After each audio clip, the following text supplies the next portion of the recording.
Bienvenue dans le débat. Il est consacré à la rentrée politique en France, alors que François Bayrou a pris le risque de chuter le 8 septembre prochain en décidant de se soumettre à un vote de confiance à l'Assemblée nationale. Le RN et LFI ont déjà dit qu'ils voteraient contre, comme les écologistes ou encore les communistes. Le secrétaire général du PS, Olivier Faure, affirme qu'il est inimaginable que les socialistes votent la confiance au Premier ministre. L'impact sur les marchés. Ce matin, la Bourse de Paris ouvrait dans le rouge. En déplacement dans l'Essonne pour les universités d'été de la CFDT, François Bayrou appelle les députés à choisir, je cite, entre le chaos ou la responsabilité. Alors pourquoi un tel coup de poker de la part du Premier ministre français? La dette constitue-t-elle un vrai danger pour la France? Le Premier ministre va-t-il tomber le 8 septembre? Quels sont les scénarios possibles pour la France? On en parle et on pose des questions à mes invités. Stéphane Vernet avec nous, bonsoir. Bonsoir. Bienvenue, vous êtes rédacteur en chef délégué de Ouest France, éditorialiste également en charge de la politique. Votre édito, ce mardi, Stéphane, dans Ouest France, vote de confiance, le pari à haut risque de François Bayrou. Bienvenue à vous encore une fois. Roselyne Febvre est avec nous ce soir. Bonsoir Roselyne. Bonsoir Stéphane. Chef du service politique de France 24. Jean Garrigue, bonsoir, historien et spécialiste de la vie parlementaire de la 5e République. Les avocats de la République, ça c'est votre dernier ouvrage et c'est aux éditions Odile Jacob. Philippe Trainard est avec nous ce soir. Bonsoir. Bonsoir. Vous êtes l'économiste de ce plateau, professeur honoraire du CNAM. Vous êtes également directeur de la Fondation SCORE, la Société commerciale de réassurance pour la science. Avant de démarrer ce débat, je vous propose d'écouter François Bayrou, qui va donc activer, on le sait maintenant, l'article 49.1 le 8 septembre prochain. Il a pris la parole cet après-midi aux universités syndicales d'été de la CFDT. On l'écoute. Dans les 13 jours qui viennent, les Français vont choisir, vont influencer leurs représentants pour qu'ils choisissent et disent s'ils se placent du côté du chaos ou du côté de la conscience et de la responsabilité. Stéphane Vernet, finalement, c'était une surprise pour vous aussi, ce qui s'est passé hier.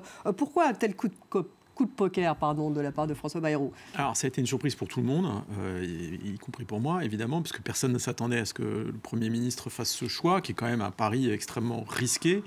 La question, c'est est-ce qu'il le fait en se disant que, de toute façon, son budget ne passera pas, il chutera à terme sur une motion de censure, et donc il prévient, il coupe l'herbe sous le pied de ses adversaires, ses détracteurs, en proposant ce vote de confiance 2 jours, je vous le rappelle, il aura lieu le 8 septembre, donc 2 jours avant la mobilisation annoncée sur les réseaux sociaux autour du fameux Bloquons tout le 10 septembre.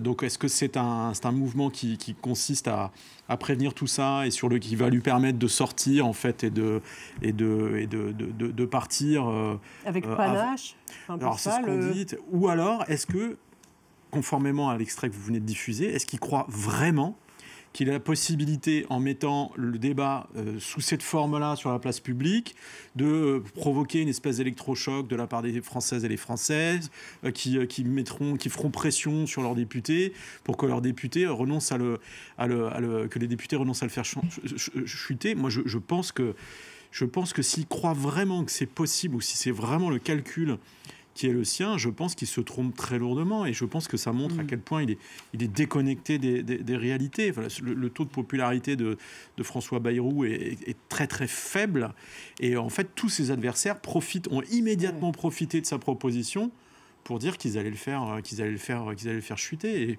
quand on fait un tout petit peu d'arithmétique, il a aucune chance de s'en sortir. C'est là-bas. Rosine, vous êtes d'accord? Il dit tout de même dans l'Express aujourd'hui, je me battrai comme un chien. C'est ce qu'il dit dans l'interview de l'Express. Donc effectivement, il a l'air d'y croire. Hier, je trouvais qu'il avait un peu le défaitisme d'un homme qui lâche prise.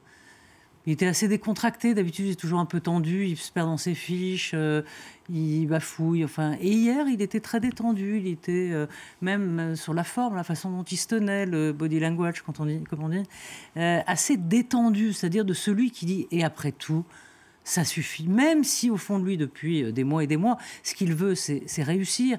Mais à l'impossible, nul n'est tenu. Alors s'il croit effectivement qu'en 15 jours, il va pouvoir faire inverser l'opinion, qui dans le fond, l'opinion française, pourquoi les Français aimaient Jacques Chirac, c'est parce qu'il n'y avait pas de réforme, il y avait de l'immobilisme et il ne se passait rien. Et avec les syndicats, surtout, on ne les contrariait pas. Donc voilà, c'est ce que veulent les Français. Et là, il peut s'égosiller, parler dans le désert pendant 15 jours, 20 jours, 1 mois, 3 ans. Les Français ne seront pas plus... n'épouseront pas plus ces idées-là, parce que je ne suis pas sûre que, non pas que les Français soient idiots ou quoi que ce soit, ils ne comprennent pas les enjeux, mais ils ne veulent pas de sacrifice. Ils acceptent l'idée avec la tête, mais pas avec les tripes. C'est-à-dire quand il est question de faire des concessions et de rogner sur les acquis, il n'y a plus personne. Mais ça, c'est français. On va y revenir d'ailleurs, c'est intéressant. Un mot, Jean Garrigue, justement. Partir comme Mendes France, c'est ça un petit peu l'objectif de François Bayrou. Mais il ne faut pas oublier que Mendes France, quand il part au bout de 8 mois, il a déjà réalisé l'essentiel de ce qu'était son programme, c'est-à-dire faire la paix en Indochine. Et il l'a obtenu d'ailleurs en très peu de temps. En très peu de temps, en 1 mois, comme il l'avait promis, et la décolonisation entamée de la Tunisie et du Maroc. Donc il y avait déjà une réussite. Et moi, j'ai de la peine à comprendre l'agenda de François Bayrou, parce que au mois de juillet, à mon avis, c'était à ce moment-là qu'il fallait faire cet électrochoc vis-à-vis des Français, les faire réfléchir à l'urgence de la question du surendettement, sans précisément engager des réformes qui, très rapidement, ont déçu et même mécontenté la majorité des gens, par exemple les 2 jours fériés, etc. C'était à ce moment-là qu'il fallait chercher ce choc. Avant de faire ces propositions difficiles. À la limite, faire les propositions maintenant, une fois que les Français auraient un peu digéré ce choc, cette idée qui est l'idée forte qu'ils défendent depuis des années. On ne peut pas lui en tenir rigueur là-dessus. Ça fait des années qu'il nous dit le surendettement, c'est la plaie de notre pays, on ne peut pas réformer. Donc il y a un problème de méthode, là. Il y a un problème de méthode. Et puis évidemment, et j'en termine là, le choix de faire ce vote de confiance avant qu'il y ait un débat parlementaire nous prive précisément de ce débat parlementaire où là, chacun aurait pu justement avancer ses pions, nous dire moi je veux la taxe Zuckman, moi je veux de la TVA, etc. Voilà, on est dans quelque chose où lui-même, dont on pensait qu'il était adepte justement du dialogue, de la concertation, nous prive d'une partie de cette concertation. Alors sur le fond, son discours a porté sur le danger de la dette pour la France. Il justifiait justement ces 44 milliards d'économies pour 2026. Interrogé sur France Inter ce matin, Éric Lombard, donc son ministre de l'économie et des finances, parle d'un risque important pour la France. On va l'écouter. Je ne veux pas faire la politique de la peur ou de la menace. Notre sujet n'est pas de trouver un accord pour éviter une crise financière. Notre sujet est de trouver un accord parce que le pays a besoin d'un budget. Souvent, on me dit dans telle ou telle émission, mais pourquoi est-ce qu'on ne fait pas comme l'Espagne ou le Portugal ? Mais en Espagne ou au Portugal, c'est effectivement le FMI, la Banque Centrale Européenne et la Commission. Donc, c'est un risque que le FMI intervienne si d'aventure la situation financière se dégrade. C'est un risque que nous souhaitons éviter, que nous devons éviter. Mais je ne vais pas vous dire que le risque n'existe pas. Philippe Trainard, donc là, il est très dramatique ce matin. D'ailleurs, il a un peu rétropédalé sur X, Éric Lombard, je le cite, « Nous ne sommes aujourd'hui sous la menace d'aucune intervention du FMI et de la BCE ». Ça, c'est ce qu'il a tweeté sur X cet après-midi, probablement parce que ça a dû créer des remous. Il y a péril en la demeure ? Il y a péril en la demeure. Oui, vous dites. Nous ne sommes sous la menace de rien du tout, puisqu'il faudrait qu'il y ait des démarches qui aient été entamées, et aucune démarche n'a été entamée. Maintenant, la situation est objective. Nous avons la probabilité de défaut de la France s'élève aujourd'hui à 1,6%. Pour l'Italie, elle s'élève à 1,8%. Et le seul pays qui se trouve au-dessus, c'est la Grèce, à 3,5%. C'est pas glorieux. 3e position, donc, parmi les pays les plus à risque d'être demain en faillite. 1er point. 2e point, nous sommes à des niveaux de dette publique dont nous faisions grand éloge de ne pas y être en 2008 et en 2012. Seul problème, c'est qu'aujourd'hui, on y est. Donc c'est 113% de PIB pour la France. Voilà, on est à 116,3%. Et attendez, c'est que malheureusement, que vous preniez... Je laisse de côté les prévisions du gouvernement, non point parce qu'elles sont mauvaises, moins bonnes, mais je vais me tourner juste vers le FMI et vers le OCDE, qui sont indépendants, bon, qui ne sont pas sous des pressions politiques. Qu'est-ce qu'ils nous disent? Ils nous disent qu'en 2026, on va être à 123 ou 125%. Non, écoutez, du PIB, c'est-à-dire 1,25 fois le PIB en dette. C'est quasiment ingérable. Il y a véritablement péril à la demeure. Et si il y a une motion de censure, à ce moment-là, je ne vois pas très bien comment on va s'éviter une vraie crise financière. Et d'ailleurs, les marchés financiers... moi, je pense que c'est a priori... Tous les ingrédients sont présents. Alors, on ne peut jamais le dire que c'est comme ça que ça va se passer, parce qu'il peut se passer, Poutine, Trump peuvent faire des leurs, et donc le sujet français est passé au second plan. Mais si les sujets internationaux et géopolitiques ne sont pas au premier plan, la France est au premier plan et pas pour le bon rôle. Stéphane Vernet, intéressant de revenir peut-être sur ce que disait Roselyne pour le coup. Parce qu'il y a tout de même des chiffres qui montrent que même, il n'y a peut-être pas de péril, mais en tout cas, c'est risqué pour la France aujourd'hui. Pourquoi la classe politique ne saisit pas véritablement... Il y a l'opinion française, mais il y a aussi la classe politique. Pourquoi elle ne se saisit pas de ce sujet? François Bayrou, c'est vrai que ça fait longtemps qu'il en parle. Bon, il y avait François Fillon avant, mais finalement, la classe politique, on a l'impression que cette question de la dette n'est pas quelque chose d'important. Non, alors si, la question de la dette, elle est fondamentale. Et je pense que personne ne la minimise. Mais après, il y a deux choses. Il y a la première chose, c'est que vous avez... Les intérêts politiques. Alors, ça, c'est la deuxième. La première chose pour moi, c'est que vous avez, en fait, je pense que tout le monde est d'accord sur les diagnostics, mais vous avez des positions idéologiques qui consistent à dire que le problème ne doit pas être réglé de la même manière.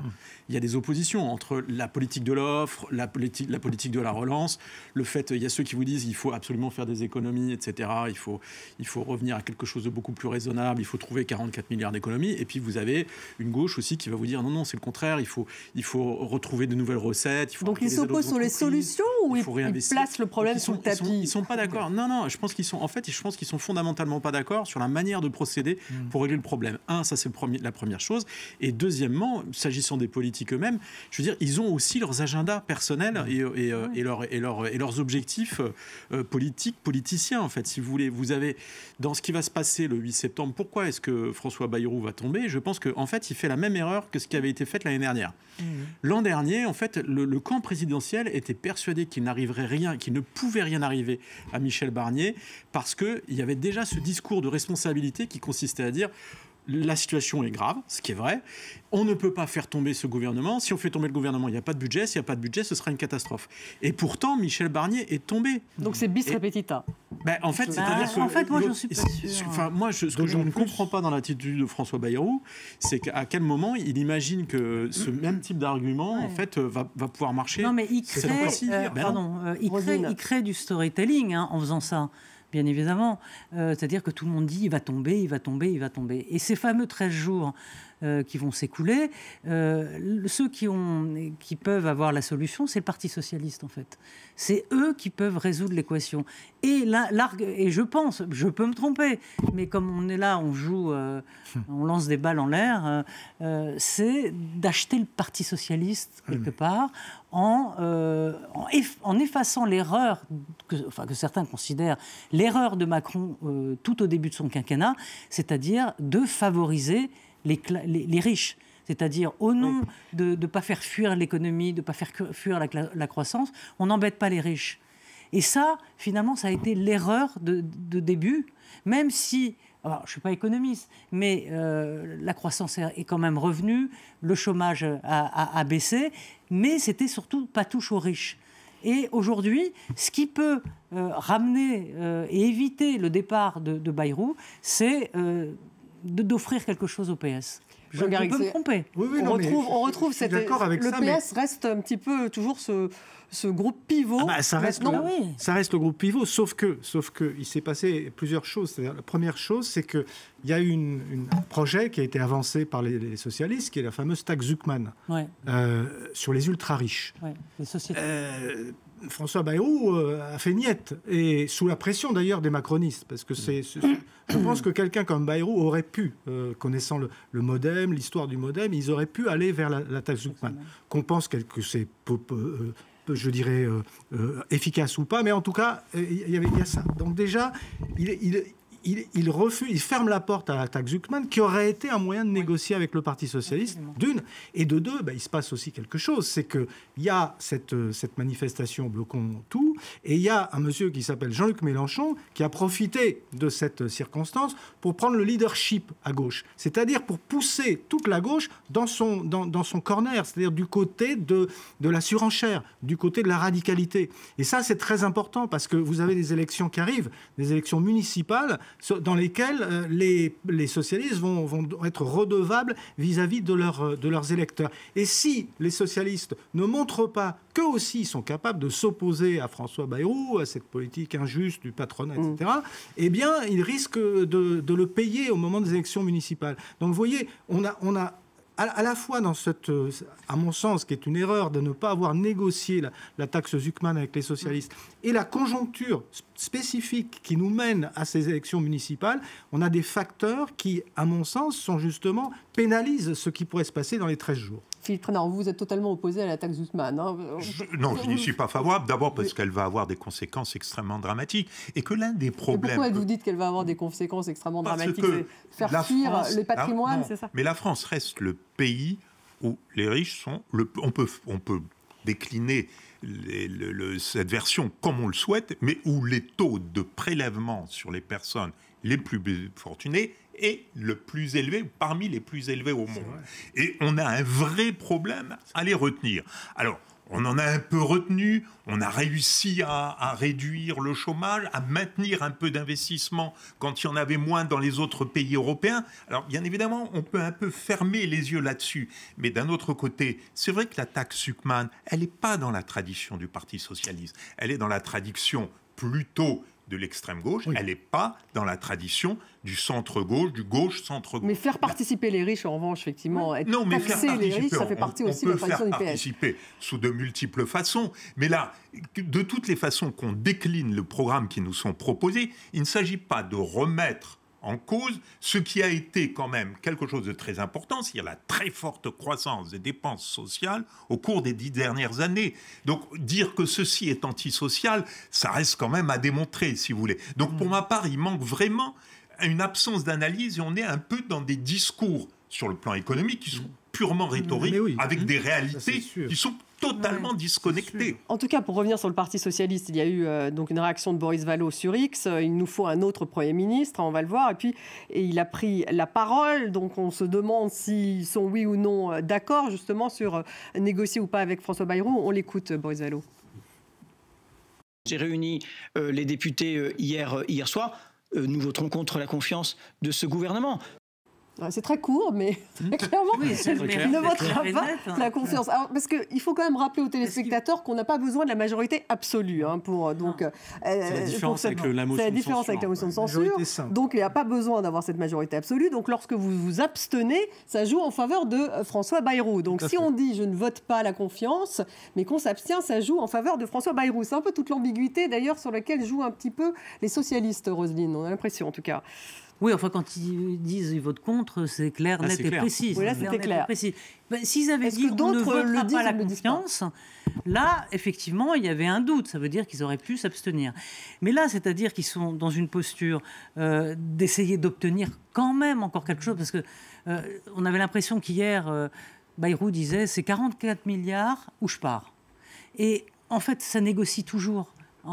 Il a dit qu'il était prêt à demander un effort spécifique aux plus hauts revenus aujourd'hui, François Bayrou. Voilà, donc vous voyez, je pense que la solution se trouve du côté de la gauche, enfin de la gauche, celle qui se dit responsable et qui voudrait à nouveau accéder au pouvoir. On va l'écouter, François Bayrou, d'ailleurs, justement, à ce sujet. Lorsque vos moyens sont plus importants, votre contribution au redressement des finances publiques doit l'être aussi. C'est pourquoi un effort spécifique sera demandé aux plus hauts revenus, à ceux qui optimisent leur fiscalité en particulier, et les niches fiscales qui profitent d'abord aux ménages aisés et aux grandes entreprises seront supprimées chaque fois qu'elles seront constatées comme injustes et inutiles. Stéphane Vernet, donc là, il leur tend une perche tout de même. Alors, il y en a 66 des députés socialistes à l'Assemblée. Alors, oui, mais c'est trop tard. En fait, si vous voulez, le problème, c'est qu'à partir du moment... Il y a plusieurs choses. Moi, je pense que ce que François Bayrou imaginait, c'est qu'il aurait pu bénéficier, il allait bénéficier de l'abstention du Rassemblement national, de l'abstention du Parti socialiste, au nom de la responsabilité, etc., comme l'avaient fait les socialistes quand ils lui ont sauvé la mise en début d'année, au printemps. Et en fait, c'est trop tard. On est au-delà de ça, en fait. Il a brûlé tous ses vaisseaux. À partir du moment où il fait cette déclaration et que tout s'enchaîne en disant « nous, on votera contre, on votera contre, on votera contre », vous faites vos calculs, c'est pas compliqué. Vous avez, en gros, là, potentiellement, sur 576 ou 575 députés qui siègent aujourd'hui, il y en a 330 qui vont voter contre. C'est plié, c'est terminé, en fait.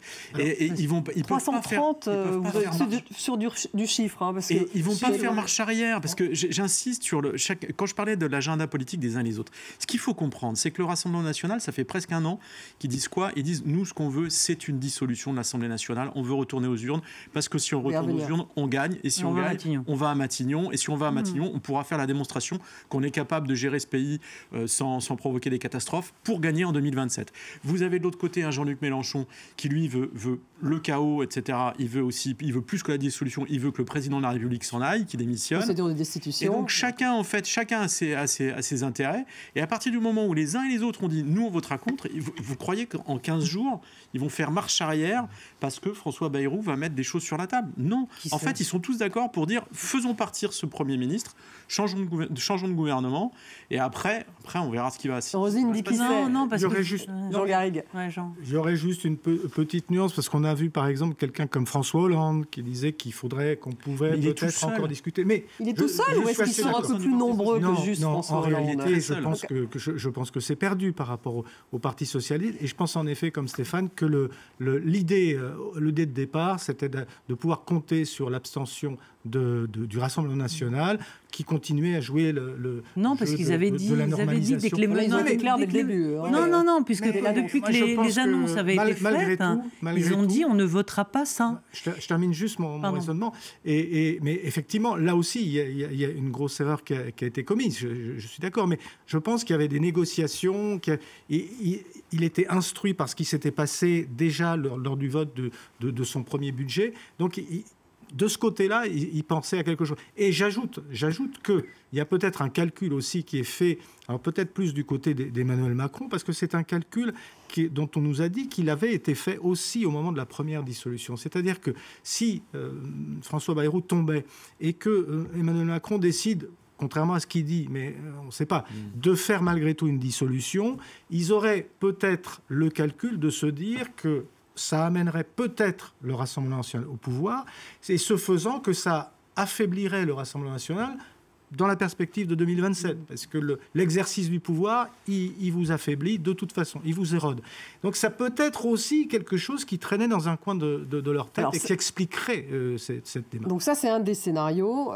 Si je comprends bien, ici, vous avez l'air plutôt de dire qu'il va tomber, ce gouvernement. Donc s'il tombe pas, s'il tombe pas, ça ne veut pas dire que le budget sera voté, encore une fois. S'il tombe pas, il résiste, mais derrière, il peut faire l'objet d'une motion de censure, ce budget. Et je pense d'ailleurs qu'il aurait été souhaitable, et j'allais dire plus courageux de la part de François Bayrou, d'aller jusqu'au bout de la démarche, d'essayer de défendre son budget et de voir, et peut-être de prendre à témoin les Français justement au moment de ce débat parlementaire. Après tout, le Parlement, c'est quand même le cœur de la démocratie. Il aurait été bien d'aller jusque-là. Peut-être que l'erreur de début, c'est dans le fond d'avoir dit, puisqu'on ne peut pas faire des choix, on fait du rabot partout. Donc tout le monde est à la même enseigne. Les riches, les pauvres. Oui. Et c'est peut-être ça qui manquait de subtilité. C'est-à-dire qu'il fallait peser plus dans la balance, c'est-à-dire ceux qui gagnent le plus, puisque les riches sont de plus en plus riches, enfin même dans le monde, au niveau mondial, et que effectivement les Français ont à la fois le sentiment d'être la classe moyenne qui est voilà, qui porte le poids de l'effort. Il y avait un problème d'équité dans ce budget. Il a voulu être équitable et en fait, il a mécontenté tout le monde. Non, je crois qu'effectivement, il y a un aspect discours. Non, ce qui est étonnant, c'est qu'on a l'impression qu'on a un discours de quelqu'un qui veut partir en disant « je vous ai dit, la vérité ». Alors, je crois quand même que cette affaire des riches est un vrai sujet, parce que le vrai problème, pour moi, c'est pas d'aller taper dans la poche des riches, parce que si c'est pour taper dans la poche des riches, je ne sais pas très bien si c'est quelque chose qui mène contre le mur ou pas contre le mur. Non, mais c'est le problème la vraie question, c'est de mettre, c'est quelle politique sociale, qu'est-ce que vous arrivez à faire avec de l'argent et comment générer de l'argent. Or, de plus en plus, oui, les riches sont quelque part de plus en plus riches parce que le capital s'accumule. Nous produisons avec beaucoup plus de capital aujourd'hui que nous ne produisions auparavant avec du capital. Donc on a besoin de plus en plus de capital. Mais ça, c'est lié à l'intelligence artificielle, ça, c'est lié au développement technologique. Et si on veut moins de capital, c'est-à-dire si on capture une partie de ce capital en disant « vous ne le réinvestirez pas et nous irons le distribuer » en consommation par le biais des politiques sociales, ça veut dire qu'il faut ralentir, qu'on va redistribuer, mais au prix d'un ralentissement de la croissance et d'une réduction de la richesse, notamment de la richesse des moins fortunés. Oui, mais il y a le problème des sacrifices demandés à chacun. Voilà. Donc il y a une vraie articulation. Et ce qui est un peu étonnant dans la vie politique française, c'est qu'au fond, ces débats, vous vous tournez en Allemagne, même en Italie, ces débats émergent. C'est vrai que ce sont des débats un peu difficiles parce qu'il y a beaucoup de positions rhétoriques. C'est vrai qu'en France, il y a une très très grande difficulté à émerger, même par des personnes très raisonnables. Je suis sûr que François Hollande, on serait dans un couloir, il dirait « vous avez raison, il faut ». Non, il n'en demeure pas moins que sur la place publique, il ne mettra pas le sujet sur la table. Pour un vrai débat, c'est quoi, au fond, une politique redistributive dans ce cadre-là ? Alors, que va-t-il se passer le 8 septembre pour parler à nouveau politique ? On va écouter Jean-Luc Mélenchon, c'était ce matin sur France Inter. On ne peut pas négocier avec ce pouvoir et il faut empêcher M. Macron de nommer pour la 3e fois un Premier ministre qui ferait la même politique. Voilà pourquoi il faut le destituer. Pardon, je termine là-dessus. Au moins, reconnaissez notre cohérence et notre volonté démocratique. Le chaos, c'est Macron. Le chaos, c'est Macron, Stéphane Vernet. Oui, mais ça c'est le discours de Jean-Luc Mélenchon. Le chaos, c'est Macron. Mais ce qui manque dans votre extrait, ce qu'il a dit et redit, par exemple, lors des universités d'été des Insoumis à Valence, c'est que si le chaos, c'est Macron, le problème, c'est Macron, il faut qu'il s'en aille. Donc ça veut dire démission. Ce que souhaitent les Insoumis, c'est la démission d'Emmanuel Macron. C'est que le président de la République s'en aille pour qu'il y ait des élections anticipées. Mais c'est un scénario possible, qui reste possible, même si pour l'instant, il n'y a que Jean-Luc Mélenchon qui... D'ailleurs, c'est pas que c'est l'intention d'Emmanuel Macron de démissionner. Non, alors vous avez Jean-Luc Mélenchon qui a annoncé aussi ce matin dans cette même émission là sur France Inter qu'il allait, en plus de la motion de censure qu'ils avaient prévu de déposer le 23 septembre, qu'ils n'auront peut-être pas besoin de déposer si le gouvernement de toute façon est démissionnaire, mais il a annoncé que dès la rentrée parlementaire, il déposerait aussi une motion de destitution. Ça, c'est l'article 68 de la Constitution, et c'est pas du tout adapté. Cet article-là, en fait, la destitution, elle n'est possible qu'en cas de manquement grave du président de la République à ses devoirs. Mais Emmanuel Macron pourrait décider de démissionner et faire en sorte qu'il y ait des présidentielles avancées. Oui, mais c'est pas le genre, mais ce n'est pas... Non seulement c'est pas le genre, mais je dirais que c'est pas le moment, parce que Emmanuel Macron, il est quasiment pas au plus bas, mais enfin il est très bas dans les sondages de popularité. Il peut encore espérer, malgré tout, dans les affaires internationales, regagner un peu de crédit auprès des Français, voire même gérer ce qui va se passer ensuite sur les questions budgétaires. Donc il ne va pas partir au plus mauvais moment. Il faut au moins qu'il attende 2027 s'il ne peut pas essayer de redresser un petit peu la situation. Donc il ne partira pas. Ça, c'est la stratégie de Jean-Luc Mélenchon, qui veut essayer de profiter du moment où il sait bien que ses partenaires de la gauche sont en plein désarroi, n'ont pas fourbi leurs armes, ne savent pas encore qui sera leur candidat, tandis que lui, il est prêt. Donc ça, c'est sa stratégie. Mais au fond, c'est quelque chose qui... Là où c'est dangereux, où c'est grave, c'est que... je rejoins ce qui a été dit, c'est que ce débat profond sur l'endettement, soit dette publique, soit redistribution, etc., il a existé dans toutes les autres grandes démocraties européennes, à des moments différents, pour des raisons différentes aussi. Mais je veux dire on l'a vu en Allemagne dès les années 90, en Angleterre, en Espagne, en Italie, partout. Et il n'y a qu'en France que finalement, au moment où pourrait se tenir justement ce grand débat, où chacun pourrait avancer ses pions, avancer ses idées, eh bien on va en être privé pour des raisons qui sont des raisons, disons-le, qui sont des raisons partisanes et électoralistes de chacun des partenaires. Roselyne, donc sur les scénarios, donc a priori pas de démission d'Emmanuel Macron, donc il n'y aura pas de présidentielle avancée. Soyons humbles, mais bon, non. Après, voilà, donc un premier scénario. En revanche... Pardonnez-moi, on ne sait même pas si ça nous permettrait de résoudre le problème. Parce que si ça permettrait de dégager, dans le cadre des institutions actuelles, une majorité claire... Non, mais ça voudrait dire des présidentielles avancées, a priori. Oui, mais même... démissionne, donc, même quelqu'un qui arrive avec 50,1% des voix, honnêtement, il ferait quoi? Et qui n'aurait peut-être même pas une majorité parlementaire à nouveau. Alors, deuxième scénario possible, il dissout l'Assemblée. Bon, d'abord, on va dire, remaniement. Ça, c'est... Donc, François Bayrou tombe. Remaniement, alors on parle déjà du ministre des Armées, Sébastien Lecornu, c'est le nom qui recommence, qui revient. Mais vous savez qu'Emmanuel Macron a toujours quelque chose dans sa manche auquel les journalistes ou les observateurs n'ont généralement pas pensé. Donc Sébastien Lecornu, son nom revient en tout cas. Plus c'est évident, moins c'est des choses qui vont se faire avec Emmanuel Macron. Enfin, on entendait... Le ministre des Armées, ça serait un profil là aussi. Parce qu'il gratte à la porte, effectivement, depuis longtemps. Donc, on ne va pas revoir Lucie Castet, je ne pense pas. Non. Mais on m'a dit ce matin... Mais pourquoi pas, justement, il pourrait nommer un Premier ministre ou une Première ministre de gauche. Ce sont des rumeurs, mais on m'a dit... On reparlait, paraît-il, mais les journalistes, et Stéphane serait mieux que moi, on reparlait de Bernard Cazeneuve. Ah non, mais qui avait été avancé à l'époque. L'année dernière, on s'en souvient. On en reparlerait comme quelqu'un, un homme d'État, qui pourrait faire le lien, justement. Oui, mais c'est toujours la bonne musique que vous mettez dans un jukebox, dans une soirée. Mais en tout cas, son nom refuse. Bernard Cazeneuve, Sébastien Lecornu. Mais ce qui est terrible, c'est que François Bayrou n'est pas encore parti, il n'a pas démissionné. Mais oui, on est déjà... Mais moi, je vous dis, mais peut-être je ne suis pas la petite Delphes, mais chacun a son avis là-dessus. Moi, je pense que derrière cette stratégie d'aujourd'hui, c'est que tout le monde court derrière le nonos en disant Bayrou va partir, et qu'à un moment ou à un autre, il va y avoir un coup de Trafalgar, je ne sais pas lequel.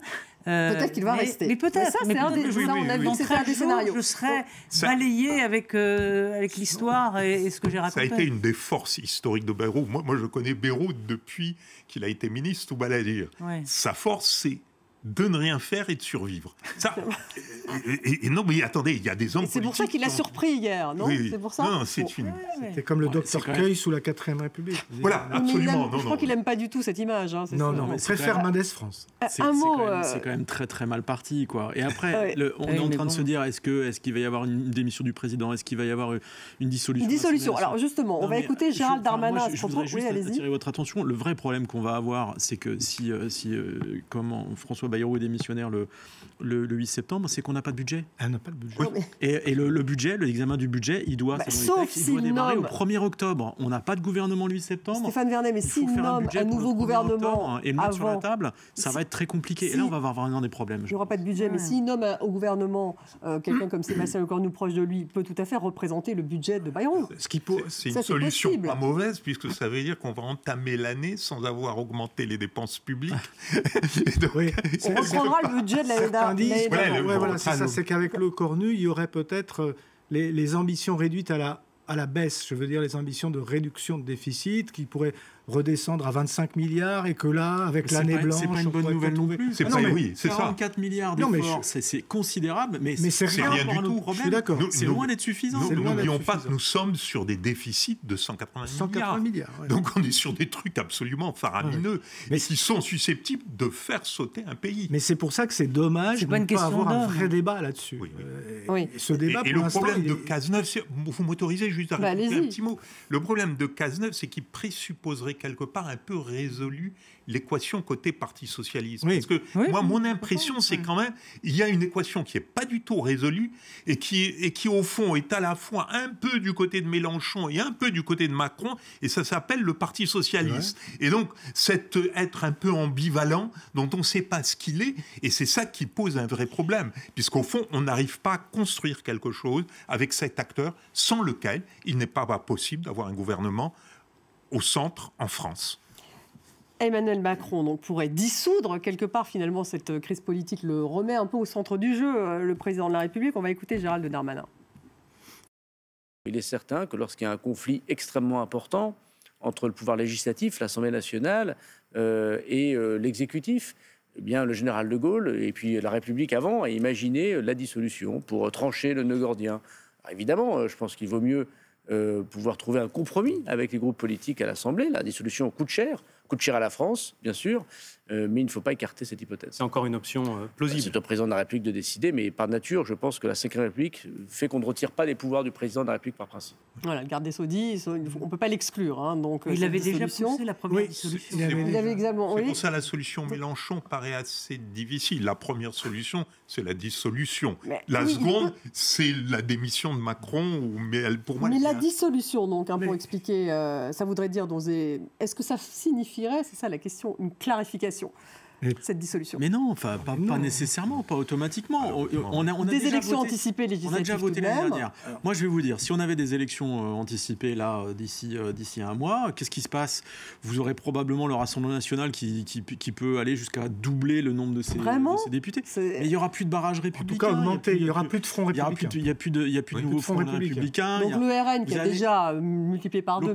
L'opinion a beaucoup progressé sur un certain nombre de points, etc. Enfin, je veux dire, voilà, on sait que c'est le Rassemblement national qui est le vent. Donc s'il y a une clarification, ça serait en faveur du RN, c'est ça que vous dites. Ils n'auront pas forcément la majorité. Voilà. Alors, ils n'auront pas forcément la majorité absolue, ça j'y crois pas, mais par contre, ils peuvent avoir 200 et quelques députés, ça vous change la donne, mais vous aurez toujours une assemblée qui sera tripartisane, avec trois grands blocs, et pas de majorité, 3 grands blocs irréconciliables, la gauche, le centre et l'extrême droite, enfin la droite. Et donc il y a peu d'espoir que le centre, par exemple, puisse prendre des voix s'il y avait des élections anticipées. Non, ça c'est hors de question. Je pense qu'au contraire, c'est cet espace-là qui va se réduire le plus. Mais c'est vrai, ça accréditerait l'hypothèse de ce calcul un peu diabolique d'amener Jordan Bardella ou Marine Le Pen à Matignon, mais qui n'est pas du tout, là aussi, qui est une hypothèse, je veux dire, l'hypothèse de la fragilisation du Rassemblement national n'est pas du tout jouée, parce qu'il est vraisemblable que le Rassemblement national au pouvoir jouerait la carte, finalement, de la cravate, c'est-à-dire de quelque chose de très normalisé, et c'est ce que veut le Rassemblement national. De très soft, c'est ce qu'ils veulent, et finalement, ça pourrait les amener, alors là, au contraire, comme sur un jardin, un tremplin, voilà, c'est le mot que je cherchais, vers l'élection présidentielle. En tout cas, eux le conçoivent comme ça. Donc, ça n'est pas... C'est pas évident non plus, cette solution-là. On a cette impression aussi, d'autant plus qu'il n'y a pas de programme hard, difficile, très agressif comme le programme de Trump, de leur part. Donc, ce qui veut dire qu'ils n'ont que 2 ans de figuration, même pas. À faire 2 ans, quand même, vous pouvez tenir 2 ans. Même des gens moyennement compétents et politiquement peuvent tenir. Donc, je pense qu'ils ont leur chance, effectivement, et qu'ils peuvent très bien, au contraire, gagner en popularité. Alors, côté social, en tout cas, que va-t-il se passer le 10 septembre Donc là, on parlait du 8, on a vu à peu près l'ensemble des scénarios. Le 10 septembre, quelle est l'importance, Roselyne, d'un point de vue politique et peut-être social, justement, de ce mouvement Bloquons tout? Jean-Luc Mélenchon a dit qu'il les soutenait, pour l'instant, le syndicat Sud. Parce que l'idée, c'est qu'il risque d'y avoir ce mouvement au moment où il y aura peut-être plus de gouvernement. Les socialistes, les écologistes, les communistes, tous ont dit qu'ils soutenaient, qu'ils accompagneraient le mouvement du 10 septembre. Là, c'est toujours c'est comme la tartine beurrée qui tombe du bon ou du mauvais côté. Vous ne savez jamais comment un mouvement social, la preuve, les Gilets jaunes, au début, qui imaginaient que ça allait être un tel mouvement d'ampleur, parti d'une femme qui avait arboré un gilet jaune. On a vu où ça a mené. Et parfois, certains attendent le grand soir, il ne se passe rien. Souvent, on dit l'automne sera chaud, etc. Là, c'est vrai que ça se situe dans un moment de complications. Mais c'est surtout monté, je pense que les mouvements sociaux comme ça. Moi, je relis, je n'avais pas lu encore ce bouquin fabuleux de Giuliano d'Ampoli, les ingénieurs du chaos. Comment on aide à fabriquer la colère, voilà, c'est-à-dire des populistes, etc.